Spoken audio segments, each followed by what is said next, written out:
Alladzi 'allama bil qalam, kemudian buat legasi yang sifatnya bisa bermanfaat lebih bagi generasi yang berikutnya. Salah satu caranya dengan menulis. Ya. Yang belajar ini usahakan punya catatan. Dicatat itu lebih terikat ilmunya dibanding sekedar dihafalkan. Nanti yang tercatat, dirumuskan, diruntutkan, ke depan bisa jadi bacaan. Walaupun orangnya sudah tidak ada, meninggal misalnya, tapi kitabnya masih ada, maka disitulah kemudian namanya akan abadi.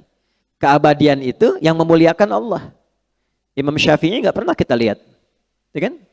Nggak pernah berjumpa, nggak pernah. Masanya berbeda. Tapi karyanya sampai sekarang masih bisa kita akses dan dengan itu beliau dimuliakan keabadiannya. Karena itu orang-orang bijak mengatakan kalau Anda masih ingin eksis sampai dengan masa depan, maka wariskan ke masa depan itu tulisan-tulisan dari karya kita yang paling baik. Tidak ada yang terbaik kecuali menyampaikan pesan-pesan yang dimuliakan oleh Allah Subhanahu wa taala. Teman-teman juga begitu. Ya, yang di birokrasi, yang di kedudukan, yang di harta dan sebagainya, ya bukan sekedar kita jalani sebagai profesi. Kalau bisa jadikan legasi, bikin kebijakan. Ya, buat kreativitas, bikin inovasi, tulis. Supaya satu saat dikenang, saya pernah mengalami ini, diwariskan, minimal anak cucu bisa baca. Oh, dulu saya kenal kakek itu begini, ya, bukan cuma lihat fotonya. Ya kan? Wah, kakek ganteng juga ya. Oh, ternyata pernah main sinetron, ganteng-ganteng serigala gitu kan. Repot juga ya. Kita bikin tulisan lebih bagus, terukur, ya. Balik, 'allamal insana ma lam ya'lam. Kemudian yang kedua, selalu berusaha berinovasi untuk menemukan sesuatu yang baru. Ya, jangan pernah terpaku pada satu hal. Cari sesuatu yang baru, bikin kreativitas sehingga lebih berwarna. Nah, cara menemukan ilmu yang baru itu kita sampaikan, itu kuncinya dua. Satu, rajin mendekati Allah, ya kan? Kita sudah ambil dalilnya di Quran surah 18 ayat 65, ya kan? Fawajada 'abdan min ibadina atainahu rahmatan min indina wa 'allamnahu min ladunna ilma. Khadir yang dimaksud di situ. Abdan itu sifat bagi orang yang rajin ibadah. Nah, biasanya ini catat rumus ya. Ini saya belum pernah kasih rahasia nih, tapi pagi ini rahasia di antara kita nih ya. Kita bagi dikit nih.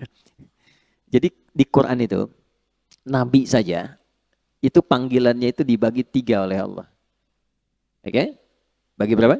3. Untuk panggilan ya, bukan penyebutan nama. 1 nabi, ya ayyuhan nabi. 2 rasul. Dan yang ketiga abdun.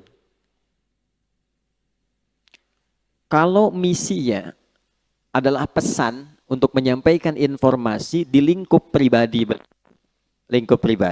dan keluarganya. Ada yang sifatnya khusus, ada yang bisa kita tiru. Itu panggilannya biasanya nabi. Tapi kalau sifatnya informatif untuk semua, termasuknya semua akses, itu rasul. Jelas? Tapi kalau disebutkan sifat ibadah beliau yang demikian tinggi, itu panggilannya abdun. Menariknya, tidak ada satupun nabi dalam Al-Quran yang disebutkan kata abdun kecuali bersanding dengan keistimewaan. Ya. Pokoknya kalau sudah abdun pasti nikmat, ni'mal abdu innahu, dan seterusnya. Ya. Nabi Muhammad itu saat diundang Isra dan Mi'raj, hal tertinggi yang belum pernah dialami para nabi dan rasul sebelumnya, itu panggilannya bukan rasul, bukan nabi, tapi abdun. Subhanalladzi asra bi abdihi, bukan bi rasulihi, bukan bi nabihi. Jadi ternyata Allah naikkan derajat kita itu, ditambah gitu, itu saat kita menghamba. Makanya sering saya katakan, kalau kita rajin sujud menunduk, Allah pasti mengangkat. Tapi kalau orang banyak mengangkat, Allah pasti tundukkan itu. Ya, pasti ditundukkan dengan cara apapun. Nah, jadi termasuk rumus ilmu pengetahuan. Kalau ingin ditambah ilmunya, Allah kasih tambahan, maka naikkan status abdunnya. Dan di Quran, amalan seorang abdun itu selalu dibuka dengan iman. Iman dulu, baru amalan, baru jadi hamba. Contoh, sholat itu deklarasi keabdunan kita, penghambaan kita pada Allah. Deklarasi pertamanya dalam sholat. Karena itu kita katakan, iyyaka na'budu wa iyyaka nasta'in. Ya Allah, kami sekarang hamba sebagai abdun. Kan? Dan kami mohon pertolongan darimu. Itu pertama kali kita katakan dalam sholat. Kalimat sholat itu dibuka dengan iman. Pertama kali di Quran. Al-Baqarah ayat 3. Alladzina yu'minuna bil ghaibi wa yuqimunas sholah. Iman dulu baru sholat. Nah kalau sholat konsisten, imannya diisi bagus, itu persamaannya ilmu diberikan. Di mana ditemukannya? Di Quran surah ke-58, Tarawih semalam, Al-Mujadalah. Di ayat yang ke-11. Ya. Iman dulu, ya ayyuhalladzina amanu, ya kan? Perhatikan kalimatnya. Ya ayyuhalladzina amanu, idza qila lakum tafassahu fil majalisi fafsahu yafsahillahu lakum. Wa idza qila lakum unshuzu syuzu. Yarfa'illahu alladzina, iman dulu, amanu minkum walladzina utul ilma darajat. Kalau iman naik, ilmu pasti ditambah. Pasti itu. Ya, itu sudah rumus. Nah, jadi yang pertama kita coba tingkatkan keimanan pada Allah, rajin sholat. Sholat, ya, nanti pasti akan ditemukan hal baru. Yang kedua, ikuti petunjuk Nabi. Misal, kalau mau belajar, ikuti petuah dari Nabi. Begini cara belajarnya. Keluarkan kitabul ilmi. Kalau mau bisnis, ikuti pola bisnis yang ditunjukkan Nabi. Kalau di birokrasi, di kedudukan, ikuti bagaimana petunjuk Nabi. Ambil value-nya, maka apa yang terjadi? Perhatikan kalimatnya. Al-Baqarah ayat 151. Kama arsalna fikum rasulan minkum yatlu alaikum ayatina wa yuzakkikum 2 wa yuallimukumul kitaba 3 wal hikmata 4 5 wa yuallimukum ma lam takunu ta'lamun. Orang yang cenderung mengikuti prototipe kehidupan Nabi, cara yang Nabi ajarkan, gimana menjalani hidup, salah satu keistimewaannya Allah kasih pada orang itu apa yang belum ia ketahui. Nah, teman-teman di serse misalnya kan, kehakiman dan sebagainya, kadang-kadang mau nyelesain kasus susah tuh, mau nemukannya. Sholat, minta petunjuk. Ya, tiba-tiba selesai ketiduran, mimpi, dapat. Tiba-tiba dapat pencerahan, kemana arah. Itu bisa terjadi. Di bisnis begitu. Ya, begitu diikuti polanya, Abdurrahman bin Auf tuh dari mana sih modal pakaian datang ke Madinah. Dalam 3 tahun kok jadi orang kaya. Kemudian valuasi hartanya di awal sampai 923 miliar dolar.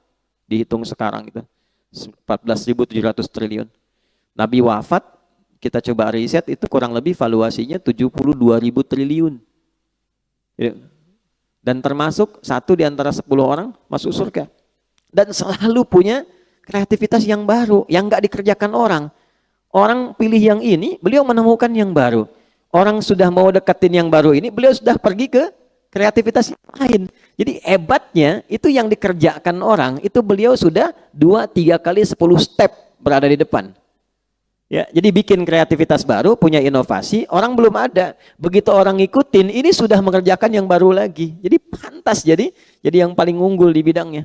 Khalid bin Walid di militer begitu, selalu punya strategi baru. Ya, bayangkan. Ya, kebayang nggak? Belum saya ceritakan dia. Ini melawan Persia coba. Pasukan ratusan ribu, 100.000 pasukan.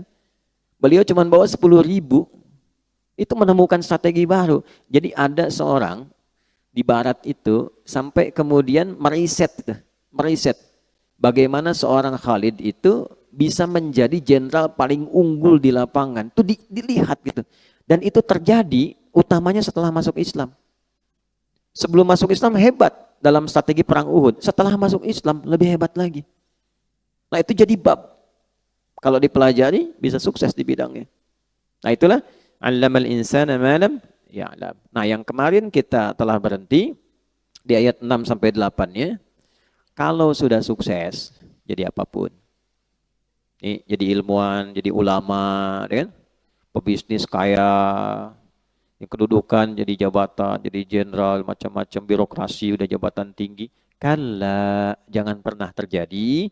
Innal insana la yatgha.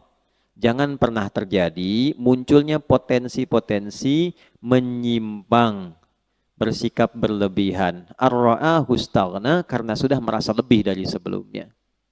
Karena pasti peningkatan sesuatu akan merubah karakter dan gaya hidup. Bab gaya kan sering saya ulang begitu, F1 sama dengan F2. Dikonfirmasi di fisika, metafisik itu dengan fisika dekat. Ya, orang kalau gayanya pelan, nggak kedengaran pukulannya. Tapi kalau kencang, bunyinya kencang. Ya. Sama, harta kan sering saya katakan, kalau masih punya 10.000, masih bisa dibagi dua. Nah, makan yuk, gitu ya. Ayo, di mana? Warung Jackie Chan depan, ya misal. Ya. Makan 10.000 tuh, berangkat sama Ihsan. Begitu nyampe sana, Ihsan bilang, aduh saya nggak bawa uang. Tenang, kita bagi dua nih, 10.000 bagi dua. Tapi ketika Mus'ab sudah punya 1 miliar, bisa nggak bagi dua sama Ihsan tuh? Belum tentu. Karena sudah berbeda, kualifikasi sudah lain, itu merubah. Dari bawaan sudah beda, wibawa sudah lain, karakter sudah tidak sama. Normal, nggak apa-apa. Quran bilang nggak apa-apa. Yang dijaga itu jangan berlebihan.